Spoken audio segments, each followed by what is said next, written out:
Hello दोस्तों, आज हम पढ़ेंगे ओजोन डिप्लीशन। जो ओजोन की परत है स्ट्रेटोस्फीयर में, वो डिप्लीट हो रही है। Ozone depletion is gradual thinning of earth's ozone layer in the upper atmosphere. कहाँ? स्ट्रेटोस्फीयर में धीरे धीरे पतली हो रही है। कॉज्ड बाय, क्या कारण है? The release of chemical compounds containing gaseous chlorine और ब्रोमीन। ऐसे कंपाउंड आ रहे हैं जिसमें क्लोरीन और ब्रोमीन है, और भी है, पर basically chlorine and bromine from industry and other human activities. Mainly क्या है? इंसान ही इसका जिम्मेदार है, इंडस्ट्री के थ्रू और ह्यूमन एक्टिविटी के through. The thinning is most pronounced in the polar regions. तो जो हमारे ध्रुव है ना, जहां पर बर्फ जमी रहती है, पोलर रीजन है, तो वहां पर ज्यादा ये गड़बड़ है, ज्यादा ओजोन डिप्लीट हो रही है।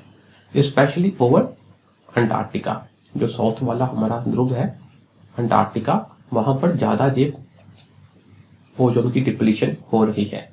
ये क्वेश्चन आगे आएगा कि अंटार्कटिका में क्यों ओजोन ज्यादा डिप्लीट हो रहा है, उसका क्या कारण है। तो ये मेंस में भी क्वेश्चन आ सकता है सीधा।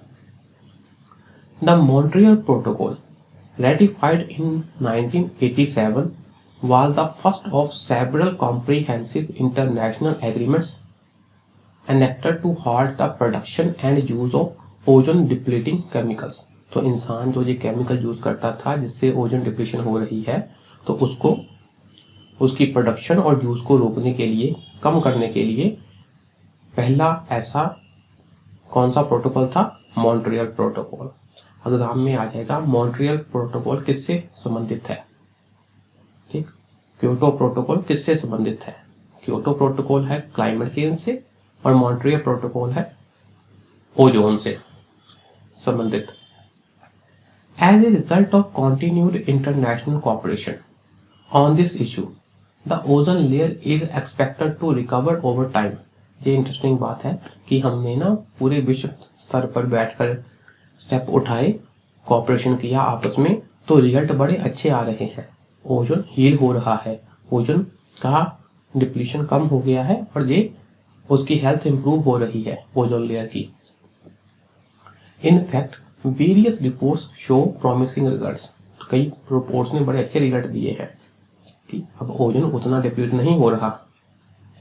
Various ozone depleting substances include, कौन कौन से सब्सटेंस जो ओजोन को डिप्लीट करते हैं उनके बारे में पढ़ ले। Chlorofluorocarbons, halon, carbon tetrachloride, methyl chloroform, hydrobromofluorocarbons, hydrochlorofluorocarbons, methyl bromide, bromochloromethane. तो ध्यान से देखें, ठीक, इस सब में क्लोरीन है, क्लोरीन है, क्लोरीन है ना, हाइड्रोजन, क्लोरीन, ब्रोमीन, ये सारे क्या है? ब्रोमीन, क्लोरीन, ये सारे हैलोजन्स होते हैं, क्लोरीन, ब्रोमीन वगैरह। तो ये क्या करते हैं? डिप्लीट करते हैं ओजोन को। Production and import of these chemicals is controlled by the Montreal protocol on substances that deplete the ozone layer. Simply हम कह दें, मॉन्ट्रियल प्रोटोकॉल में हम कह देते हैं ये जो केमिकल्स हैं उनका प्रोडक्शन और इंपोर्ट कंट्रोल किया जाता है। यहाँ भी आपने इतना ही पैदा करना है, इतना ही दूसरे देश से मंगाना है। There are other ozone depleting substances, और भी है, but their ozone depleting effects are very small. वो उतना नहीं डिप्लीट करते, so they are not controlled by the Montreal protocol. ठीक है जी। The main uses of ozone depleting substances include, ये हम क्यों यूज करते हैं ये सब्सटेंसेस, कौन किस किस चीज में यूज करते हैं? देखो, हमारी रेफ्रिजरेटर में, एयर कंडीशनर्स में, फायर एक्सटिंग्विशर में, फोम में, एरोसोल प्रोपेलेंट में, फ्यूमिगेशन में, है ना, फ्यूमिगेशन ऑफ सॉइल, फ्यूमिगेशन जैसे सॉइल में नमी बनी रहे, और भी कई प्रकार की स्ट्रक्चर्स एंड गुड्स, है ना, जो हम इंपोर्ट करते हैं, एक्सपोर्ट करते हैं, उस सब में ये वाले केमिकल यूज होते हैं। हाउ ओजोन डिप्लीशन हैपन्स, अब कैसे होता है ये देखिए। क्लोरीन है Cl2, ठीक है जी, ओजोन होता है O3। क्लोरीन ने ओजोन से रिएक्ट किया और ऑक्सीजन बना दिया, और क्लोरीन ऑक्सीजन के साथ एक ऑक्सीजन एटम के साथ बाइंड कर गई, ठीक है जी, मतलब ओजोन को खत्म कर दिया, ऑक्सीजन गैस रिलीज कर दी और ClO कंपाउंड बन गया। अच्छा जी, अब एक ClO दूसरे ClO से जुड़ा, Cl2 बन गया, ऑक्सीजन रिलीज होगी। अब ये Cl2 फिर जाकर एक ओजोन को डिप्लीट करेगा, तो इस प्रकार ये Cl2 ओजोन को डिप्लीट करता ही रहता है, ठीक है जी। दस chlorine destroyed the ozone and again chlorine is produced. देखा, क्लोरीन ने ओजोन को डिप्लीशन कर दिया, तो एंड में फिर क्लोरीन बन गया, अब ये क्लोरीन फिर ओजोन को डिप्लीट करेगा। दस depletion of ozone is catalytic. Catalytic मतलब एक दूसरे को इन्फोर्स कर रहा है, एक साइकिल के रूप में चलता है, ठीक है जी।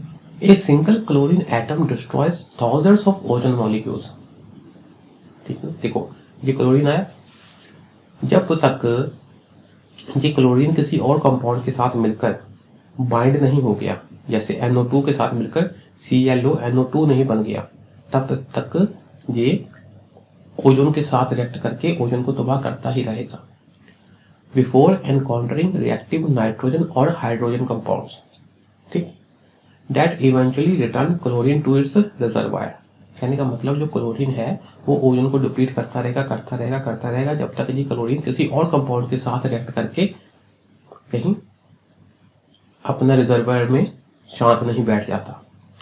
The stable compounds of HCl, देखो जहां पर HCl बना और जहां पर ClO बन गया, आर रिजर्वायर्स ऑफ क्लोरीन, तो ये क्लोरीन को संभाल के रखते हैं भाई अब ना जा, अब ओजोन को डिप्लीट मत कर।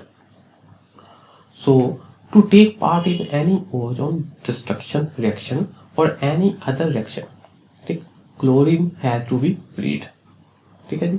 तो क्लोरीन को ये बात समझ लीजिए भी जो Cl2 है वो फ्री होनी चाहिए ताकि वो ओजोन के साथ रिएक्ट करे। हमारे पास कितने क्लोरीन, ब्रोमीन, फ्लोरीन वगैरह होने चाहिए फ्री, जो कि ओजोन के साथ रिएक्ट करे और उसको तबाह कर दे, उसको डिप्लीट कर दे। There is a correlation exists between the cycle of ozone depletion and the presence of polar stratospheric clouds। ये बात इंपॉर्टेंट है। पोलर मतलब ध्रुव के पास, स्ट्रेटोस्फीयर मतलब ट्रोपोस्फीयर के ऊपर, तो जहां पर स्पेशल प्रकार के क्लाउड बनते हैं, बादल बनते हैं, जिन्हें कहते हैं पोलर स्ट्रेटोस्फेरिक क्लाउड्स। मीन धरती से थोड़ा ऊपर ठंडे एरिया के पास क्या बनते हैं, ध्रुवों के पास क्या बनते हैं, पोल के पास क्या बनते हैं, स्ट्रेटोस्फेरिक क्लाउड्स। तो जहां पर ये क्लाउड ज्यादा है वहां पर ओजोन की डिप्लीशन भी ज्यादा है। ऐसा क्यों है ये हम पढ़ेंगे। ये देखो, the ice particles of the cloud provided, ठीक, सबस्ट्रेट्स फॉर केमिकल रिएक्शन। जो इस पोलर स्ट्रेटोस्फेरिक क्लाउड के आइस पार्टिकल्स होते हैं, इसके ऊपर ये क्या करते हैं कि ये अपने एक जगह प्रोवाइड करते हैं केमिकल रिएक्शन होने के लिए। सबस्ट्रेट का मतलब इसके ऊपर इस जगह पर केमिकल रिएक्शन होता है, for chemical reactions which freed chlorine from its reservoirs, ठीक। देखो HCl क्या है, क्लोरीन, इसमें है हाइड्रोक्लोरिक एसिड में क्लोरीन है। क्लोरीन नाइट्रेट में क्या है, ये हमने पढ़ा, क्लोरीन नाइट्रेट। क्लोरीन जहां भी जाकर कैद हो गया, क्लोरीन जहां भी जाकर कैद हो गया। अब आइस पार्टिकल उसको कंड्यूसिव जगह प्रोवाइड करते हैं जहां पर ये क्या है, आपस में रिएक्ट करके क्या करते हैं, मॉलिक्यूलर क्लोरीन आजाद कर देते हैं। जा भाई कर दो काम तमाम ओजोन का। ये बात आपने याद रखनी है। अभी जो जिस ice particles of the cloud provided substrates for chemical reactions, है ना, एक प्रकार से जगह प्रोवाइड करते हैं कि ये रिएक्शन हो और मॉलिक्यूलर क्लोरीन बने। ओके जी। अब क्वेश्चन आता है बड़ा हमारे पास कि why there is appearance of an ozone hole over Antarctica. जो अंटार्कटिका है, साउथ वाला ध्रुव है, उसके ऊपर ओजोन होल पाई गई। अब क्वेश्चन आता है कि जो क्लोरीन हम पैदा करते हैं। जहाँ अधिकतर आबादी कहाँ है इंसान की, नॉर्थ पोल में, पर ओजोन डिप्लीट हो रहा है जाकर साउथ पोल में। इसका क्या रीजन हुआ, ऐसा क्यों हो रहा है? ठीक, तो ये मेंस में क्वेश्चन आ जाएगा। The global warming continuously stir the atmosphere, ये बात आपने याद रखनी है। चाहे हमने क्लोरीन वगैरह ये सब गैसें नॉर्थ जो है हेमिस्फीयर वहां पैदा की, पर अर्थ की जो वाइंड्स है वो क्या करती हैं, इधर से उधर उधर से इधर बहती रहती हैं, तो वो अपने साथ इन क्लोरीन वगैरह गैसेस को भी ले जाती हैं, पूरी जगह फैला देती हैं, फैल गई। As a result ozone depleting gases get mixed throughout the atmosphere, ठीक है जी, including Antarctica regardless of where they are emitted. तो ये बात नहीं है कि कहाँ से ये पैदा हुई, चाहे नॉर्थ में पैदा हुई, पर हवा चलने के कारण ये पूरी जगह पर फैल गई, ठीक है जी। The special meteorological conditions in Antarctica cause these gases to be more effective there in depleting ozone compare to anywhere else. होता क्या है कि जो अंटार्कटिका के पास है ना, वहां पर कुछ मीटियोलॉजिकल मतलब ये हवा से संबंधित आसमानी ये वेदर से रिलेटेड चीजें, तो जहां पर कुछ ऐसी कंडीशंस होती हैं कि ओजोन का डिप्लीशन ज्यादा होता है जहां पर। अब वो क्या कंडीशन होती है वो हम पढ़ेंगे। Human emissions of chlorofluorocarbons and halons मतलब bromine containing gases have occurred mainly in the northern hemisphere. तो ये जो गैसें हमने पैदा की ये किधर पैदा हुई, नॉर्दर्न हेमिस्फीयर में, ठीक है ना। अच्छा जी, ये एमिशन किधर हुआ, नॉर्दर्न हेमिस्फीयर में। अच्छा जी, मीन इंसान अधिक कहाँ बसते हैं, नॉर्दर्न हेमिस्फीयर में। धरती अधिक कहाँ है, नॉर्दर्न हेमिस्फीयर में। The chlorofluorocarbons and halons in well mixed air rise from the lower atmosphere. तो ये जो गैसें हमने जो कि ओजोन को तबाह करती हैं, डिप्लीट करती हैं, ये क्या करती हैं, लोअर एटमोस्फियर से स्ट्रेटोस्फियर तक पहुंच जाती हैं, ठीक, ऊपर चढ़ती चढ़ती स्ट्रेटोस्फियर तक पहुंच गई, मेनली इन ट्रॉपिकल लैटिट्यूड, ठीक है जी। स्ट्रेटोस्फियर में आ गई, अब क्या होगा, winds then move this air poleward both north and south from the tropics, ठीक है जी। तो हवा के कारण ये पोल की तरफ चले गए पोल की तरफ चले गए, so that air throughout the global stratosphere contains nearly equal amounts of chlorine and bromine। तो चाहे नॉर्थ की बात हो चाहे साउथ की बात हो, ये गैसेस हर तरफ फैल गई, ठीक है जी। अब साउथ में क्या होता है देखते हैं। In the southern hemisphere the south pole is part of a large land mass Antarctica that is completely surrounded by ocean. ये है बात। अगर आप नक्शे को देखोगे, अगर आपको वर्ल्ड की ज्योग्राफी थोड़ा बहुत पता है, फिजिकल ज्योग्राफी, तो आप देखोगे कि जो साउथ पोल है ना, वो क्या है, बहुत बड़ा है। वहां कितनी बर्फ जमी होती है कंपेयर टू नॉर्थ पोल, ठीक है। तो उसके इर्द गिर्द क्या है, ओशियन है। अच्छा जी, this symmetry is reflected in the meteorological conditions that allow the formation in winter of a very cold region in the stratosphere. तो इसके कारण, इतनी अधिक बर्फ के कारण, और आसपास समुद्र है, तो समुद्र के वाष्प भी जब ऊपर जाएंगे, ठंडे हो जाएंगे, तो क्या हो जाता है, ये स्ट्रेटोस्फीयर में बहुत कोल्ड रीजन बन जाता है। अंटार्कटिका में, ओवर द अंटार्कटिक कॉन्टिनेंट, बहुत ही कोल्ड रीजन बन जाता है स्ट्रेटोस्फीयर में। Isolated by a band of strong winds circulating around the edge of that region. तो इसके किनारे किनारे पर क्या है, स्ट्रॉन्ग वाइंड सर्कुलेट करती हैं, ये बात होगी।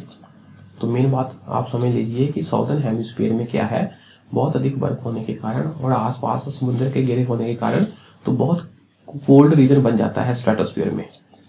The very low stratospheric temperatures lead to the formation of clouds. तो जहां पर ऐसे पोलर स्ट्रेटोस्फेरिक क्लाउड बन जाते हैं, ठीक, ठंडे पूरा उस एरिया में क्लाउड बन जाते हैं, that are responsible for chemical changes that promote production of chemically active chlorine and bromine। ये है क्लाउड, ये क्या करते हैं कि अपने आप में क्या है, क्लोरीन और ब्रोमीन को एक सबसेट प्रोवाइड करते हैं, ताकि जहां पर एक जगह प्रोवाइड करते हैं कि आप रिएक्शन हो और फ्री क्लोरीन और ब्रोमीन पैदा हो जाए। This chlorine and bromine activation then leads to rapid ozone loss. ये ध्यान रखना कि ये बेसिकली ये जो क्लाउड है ना, जो साउथ में बने, तो इसके कारण ना जो आपका क्लोरीन और ब्रोमीन जो जो गैसें हैं ओजोन को डिप्लीट करती हैं, वो इस जगह पर क्या है, रिलीज हो जाती हैं। वो जहां पर ये अपने आप में ये क्लाउड है जो जगह प्रोवाइड करता है, सबस्ट्रेट प्रोवाइड करता है, जहां पर जो रिजर्वर वाला क्लोरीन और ब्रोमीन है वो रिएक्ट करके आजाद हो जाते हैं। बस जब आजाद हुए तो इन्होंने अपना काम कर देना है, ओजोन को डिप्लीट कर देना है। This chlorine and bromine activation then leads to rapid ozone loss when sunlight returns to Antarctica in September। तो अंटार्कटिका में सितंबर में जब सनलाइट आई, ठीक, पहले सर्दियां थी, तो जैसे ही सितंबर में गर्मियां शुरू हुई तो क्लाउड क्या है, टूट गए। क्लाउड जो क्लाउड ने कितने क्लोरीन और ब्रोमीन अपने में रखे थे वो क्या है, अब गर्मी के कारण क्लाउड नहीं रहे, ठीक। तो क्या है,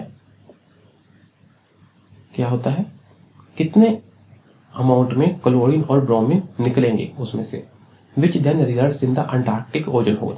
तो कि एकदम फिर क्या हो जाता है, ओजोन की होल बन जाती है, ओजोन वो डिप्लीट कर देते हैं उस एरिया में। Similar conditions do not exist over the Arctic. तो जो नॉर्थ वाला पोल है आर्कटिक, वहां पर ऐसी कंडीशन नहीं पाई जाती। क्यों? क्योंकि इतनी बर्फ नहीं है वहां पर, इतना समुद्र से नहीं गिरा हुआ।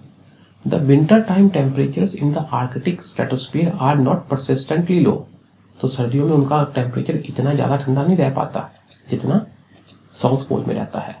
For as many weeks as over Antarctica। अगर रहता भी है तो बहुत कम समय के लिए, पर अंटार्कटिका में लंबे समय के लिए टेम्परेचर ठंडा रहता है और क्लाउड फॉर्म हो जाते हैं, which results in correspondingly less ozone depletion in the Arctic। इसलिए ओजोन में आर्कटिक में लेस ओजोन की डिप्लेशन होती है। सिमिलर टू क्लोरीन, ये कन्वर्ट पढ़ लेते हैं हम। Similar to chlorine each bromine atom destroys 100 times more ozone than what a single chlorine atom does. ये आपने याद रखना, ब्रोमीन का ओजोन डिप्लीशन पोटेंशियल क्लोरीन से ज्यादा होता है, ठीक। ये प्री में क्वेश्चन आ सकता है, आपने ना इस लेक्चर को थोड़ा बार बार देख लेना, ये मैकेनिज्म समझ लेना भी ओजोन होल साउथ में क्यों पाई जाती है। इसी के साथ ये चैप्टर हमारा खत्म होता है जी। आज के लिए इतना ही, शुक्रिया, नमस्कार।